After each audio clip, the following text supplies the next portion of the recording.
आप जो दोस्तों आपका और हमारा अपना reaction YouTube channel Mahabharat reaction भाई ये भी साथ बोलो। तो दोस्तों अगर स्पेशल नाम लिया तो अब आपका स्पेशल जो है लाइक और चैनल को सब्सक्राइब करना भी बनता है। तो चलते हैं दोस्तों पार्ट 2 198 इसकी एपिसोड है। तो अब माता कुंती और करण के दरमियान गुफ्तगू हो रही। माता कुंती को तो पता था कि करण मेरा बेटा है और अब करण को भी पता चल गया है कि माता कुंती ही असल मेरी माँ है जिसने मुझे जन्म दिया है। लेकिन जो भी इसबाब रहे होंगे, जो भी वजह रही होगी, उन्होंने मुझे त्याग दिया, तो अब वो मेरी माँ हैं। तो बड़ी ही इमोशनल बातें चल रही थी। देखते हैं अब इनके दरमियान माँ और बेटे के दरमियान और मज़ीद क्या बातें होती, क्या माँ का कहना मानता है कि नहीं मानता करण, ये अब देखना बड़ा इम्पोर्टेंट है। क्योंकि इतने सालों बाद माँ का पता उसको चला है, पहली मुलाकात है, ये देखना बड़ा अब इम्पोर्टेंट है। देखते हैं वीडियो फिर बात करते हैं। किया तब आपने मुझे स्वीकार क्यों नहीं किया? यदि आपने ऐसा किया होता माता, तो आज मैं आपका पुत्र कहलाता, आपके पक्ष में खड़ा होता मैं।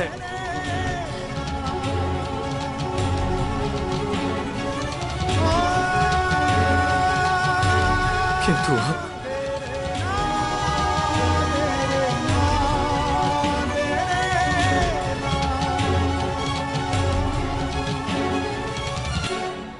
अब समय बदल चुका है।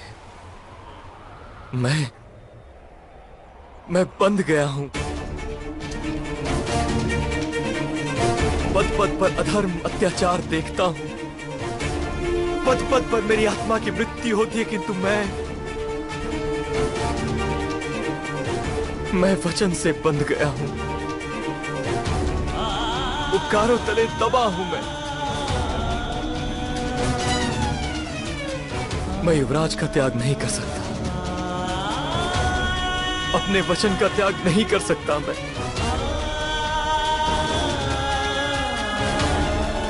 अपनी ही दृष्टि में गिर जाऊंगा।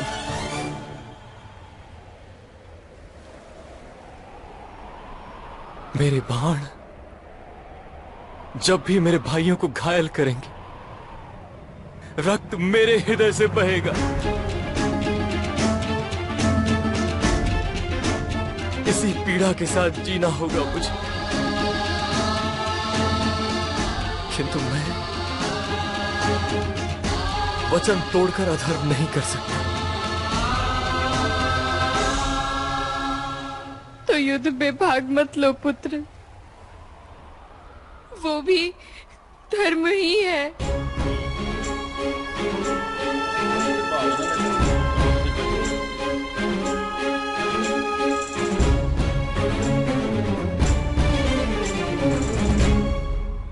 वृषाली ने आपसे एक प्रश्न पूछने को कहा था राजमाता।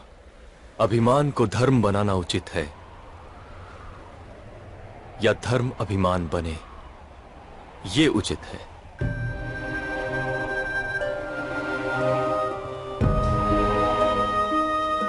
धर्म अभिमान बने, ये उचित है। और मैं अपना धर्म जानता हूं, त्याग नहीं सकता। न ही धर्म और न ही युवराज दुर्योधन को। आप जाइए राजमाता।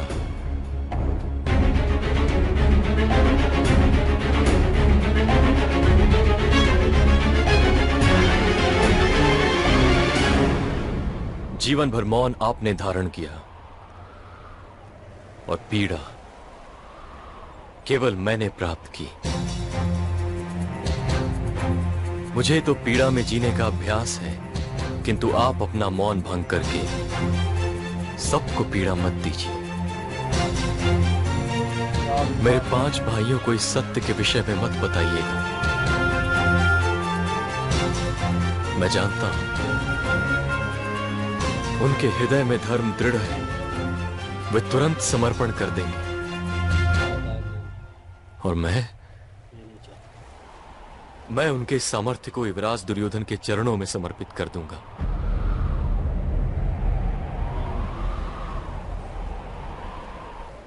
युद्ध हो जाने दीजिए माता। मेरी पीड़ा के बारे में उन्हें कोई जानकारी मत दीजिए।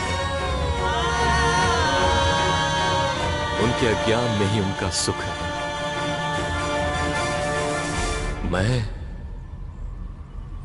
मैं राधेय बनकर जिया हूं, राधेय बनकर ही मृत्यु होगी मेरी।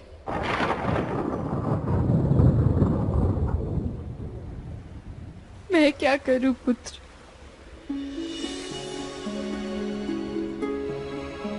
अपने ही पुत्रों को एक दूसरे का वध करते कैसे देख सकती हूँ मैं?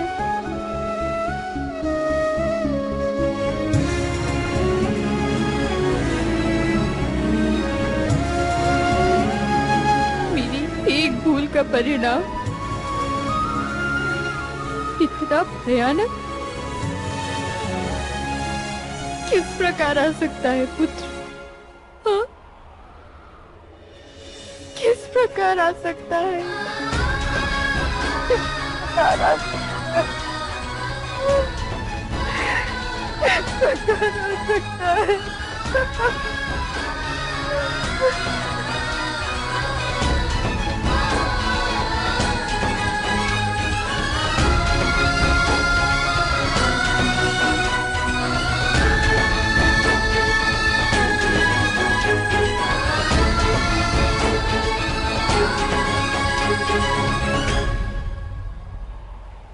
आप यहां मुझसे दान प्राप्त करने आई थी ना माता?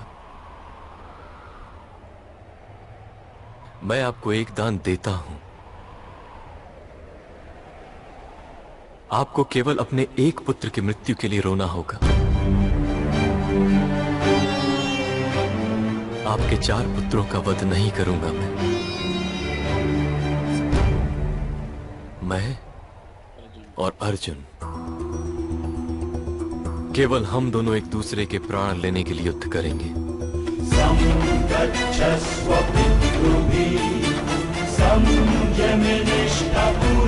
यदि अर्जुन के हाथों मेरी मृत्यु हुई तब आपके 5 पुत्र जीवित रहेंगे, और यदि मेरे हाथों अर्जुन की मृत्यु हुई तब भी आपके 5 पुत्र जीवित रहेंगे, क्योंकि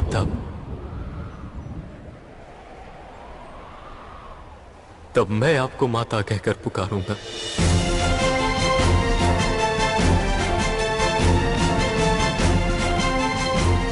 ये मेरा वचन है राजमाता।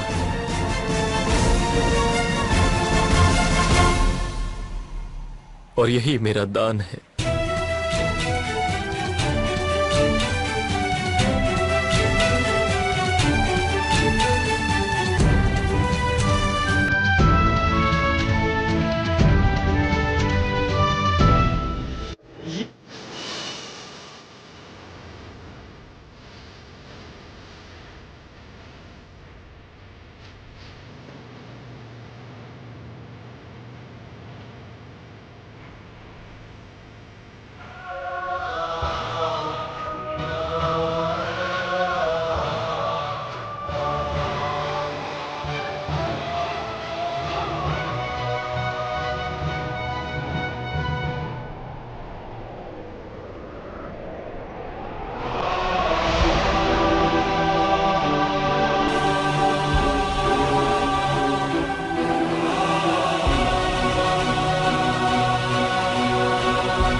यादव का संदेश आया। हस्तिनापुर ने शांति प्रस्ताव को अस्वीकार किया।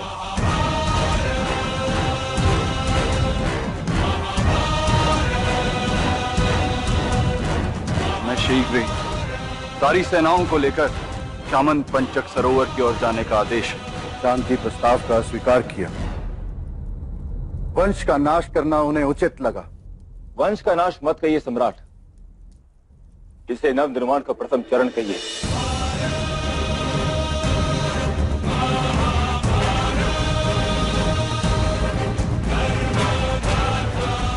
आप यथार्थ कह रहे हैं महाराज।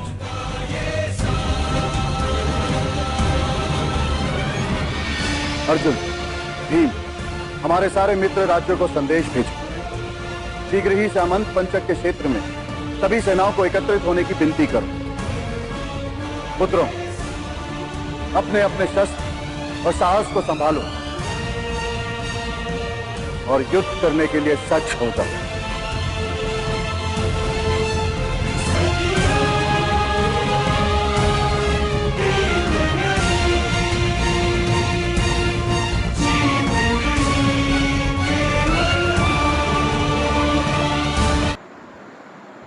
तो जी दोस्तों, वीडियो हो गई ख़त्म। तो जी दोस्तों, बड़ा ही इमोशनल सीन थे। मुझे तो इसके दरमियान ही बाल का लग रहा था यार मैं कहीं रो पड़ूंगा, क्योंकि बेटे और माँ की बेटे का पहली दफ़ा मुलाकात हुई है। हाँ। और फिर माँ कह रही है कि तुम पांडव हो और तुम कौरव को छोड़ दो और दुर्योधन को छोड़ दो। और वो कह रहा है कि माता, तुमने मुझे स्वीकार क्यों नहीं किया? तुम चाहती हो कि मैं उस दोस्त को त्याग दूं जिसने मुझ पर ऐसा नाद किया। उसने कहा कि नहीं, अब मैं वचन दे चुका हूँ और वचन मैं पीछे नहीं हटूँगा। फिर जो उसने एक और बड़ी अहम बात की, मैं कहा कि मैं पांडव 5 ही रहेंगे, पांडव भाई 5 ही रहेंगे। जब मैं अर्जुन को मारूंगा तब मैं आपका 5वां पुत्र कर्ण कहलाऊंगा और मैं आपको माता बोलूँगा। ओए ओए, एक तरफ अब माता कुंती के लिए एक तरफ वो एक कहावत दी जाती है, एक तरफ दीवार है और एक तरफ खाई है। क्या करें? बिल्कुल, क्या करें यहाँ पर? एक तरफ दीवार है, दूसरी तरफ खाई है। अब माता कुंती क्या करे? वो भी बेटा है, वो भी बेटा है। मैं कहता हूँ अब माता कुंती के जज्बात ऐसा साथ कोई इंसान नहीं पा सकता। बड़े ही यकीन कर जाए, अपनी ज़िंदगी के सबसे मुश्किल दौर में है यार। इस वक्त है इंसान अपनी तकलीफ बर्दाश्त कर लेता है। मेरी वालदा कहा करती थी कि बेटा अब इंसान अपनी तकलीफ बर्दाश्त कर, लेकिन अपने बच्चों को तकलीफ में देख कर या अपने बच्चों में जो होता ना इख्तलाफ, वो माँ और बाप को जान से मार देता है। मतलब अगर अपने बच्चे आपस में लड़ रहे हैं ना, एक ही माँ के पेट से निकले हुए, तो माँ बाप के लिए मौत के बराबर होती है। ऐसा ही होता है उनके सामने होना। तो यहाँ पर देखिए कि करुण, अगर यार उसके दिल में तो वैसे बहुत ज़्यादा नफरत है अर्जुन के लिए, उनके लिए जो है ना, पांडुस के लिए बहुत ज़्यादा ही है यार। वो बचपन में कौरव के अंडर रह के पला पड़ा। अब बच्चा जो दिखता है वैसे ही उसका इमेज होना है, उसका ज़हन होना है। क्योंकि जो बच्चा होता है वो एक समझ लें कि कोरा कागज़ होता है उसका दिमाग जब पैदा होता है। अब ये माँ पे जो होता है उस पर और उसके साथ जो उसका एनवायरनमेंट होता है उस पर डिपेंड करता है कि उसकी तरह। ये बात तो है। अब कौरव के अंदर वो रह के पला है, तो वो पांडव के खिलाफ है। कौरव दुर्योधन उसका लंगोटिया यार है, तो वो खिलाफ ही होना उसने। ऐसा भी तो होता है कि हालात के मुताबिक डिसीजन भी लिया जा सकता है। ये है कि लड़े भी ना, और जो उसका दोस्त है दुर्योधन, उसके साथ भी दोस्ती रखे, उसको भी बता दे कि हकीकत में भाई वो मेरे 2 भाई हैं और वो मेरे ख़ानदान है वो, तो मैं ना तुम्हें छोड़ सकता हूँ और ना ही क्या करे फिर। तो कोई दरमियान वाला रास्ता इख्तियार करे। वही तो मान नहीं कहा। तो दरमियान वाला रास्ता यही है कि आराम से कह लें कि मतलब कि दोनों साइडें रख ले। कैसे यार? ना जंग ना करे। हाँ, जंग ना करे। ये माता ने क्या कहा, कृष्णा जी ने क्या कहा? कृष्णा जी ने तो यही कहा ना कि तुम पांडव हो, पता है कृष्णा जी ने ही ना। तो अब कर्ण के लिए बड़ा मुश्किल है फैसले लेना, और बल्कि फैसला ले चुका। अब वो कहता मैं वचन दे चुका हूँ, तो अब वो पीछे नहीं हटेगा। वो उसने माता कुंती को भी एक किस्म का समझ लें, उसको भी कहा जिस तरह तुमने मुझे त्यागा है, हाँ। आज मैं भी आपको त्याग रहा हूँ। लेकिन तब आपको अपना बेटा मानूंगा और अपनी माँ मानूंगा, सॉरी अपनी माँ मानूंगा जब मैं अर्जुन को ख़त्म न ख़त्म कर करूँ। और उसके बाद जो है बाकी सारे मामला मतलब सिंपल ये वो समझ सही लें हो कि जाएंगे। ये तो युद्ध नहीं रुक रहा, हाँ ये जी, हो रहा है। भाई ये रुकने वाला तो बिल्कुल भी नहीं। अब फिलहाल इस एपिसोड तक तो नहीं लग रहा कि ये युद्ध जो है रुकेगा या रुकने की किसी साइड पे ये नहीं रुकेगा, मुझे तो नहीं लगता रुकेगा। तो इसके लिए हमें नेक्स्ट पार्ट देखना पड़ेगा, नेक्स्ट एपिसोड देखना पड़ेगा उसमें क्या होता है। तो वैसे दोस्तों अभी इसके पिछली एपिसोड हमें नहीं देखी, सच बोले तो हमें नहीं पता माता कुंती ने क्यों अर्जुन को त्यागा था, और सॉरी करण को क्यों त्यागा हाँ, था, क्या क्यों रीज़न थी, क्या ऐसी रीज़न थी कि उनको अपना बेटा, क्योंकि माँ के लिए ये यार- सबसे बड़ा और मुश्किल फैसला होता है अपनी औलाद को छोड़ देना। बल्कि एक सीन आया था कि जब नज़र आ रहा था कि वो करण को पानी में लहरों में बहा रही हैं, गंगा में पता कौन सी जो भी नदी थी, तो ये क्यों हुआ नीचे कमेंट में ज़रूर देखें, क्योंकि हमें नहीं पता। अब हम गलत इस पर नहीं बोलना चाहते क्योंकि हमने पिछली एपिसोड नहीं देखी, हमारे पास नहीं थी, अब मिली है रिसेंटली, उस पर काम चल रहा है, तो अब हम करेंगे इंशाल्लाह वो शुरू से अब करेंगे जल्दी। तो खैर हाँ ये तब फर्स्ट एपिसोड से करेंगे हाँ जी, तो कोशिश फिर तो हमें पता पूरी है। चलेगा कि हकीकत क्या है, क्या? या फिर शुरू से पता चल पाएगा। तो आप भी आप नीचे कमेंट्स बॉक्स दोस्तों आपके लिए आप बताइए कि करण को माँ कुंती ने क्यों त्यागा, क्यों छोड़ा, क्या असबाब थे। मिलते हैं नेक्स्ट वीडियो में नेक्स्ट पार्ट के साथ। God bless you.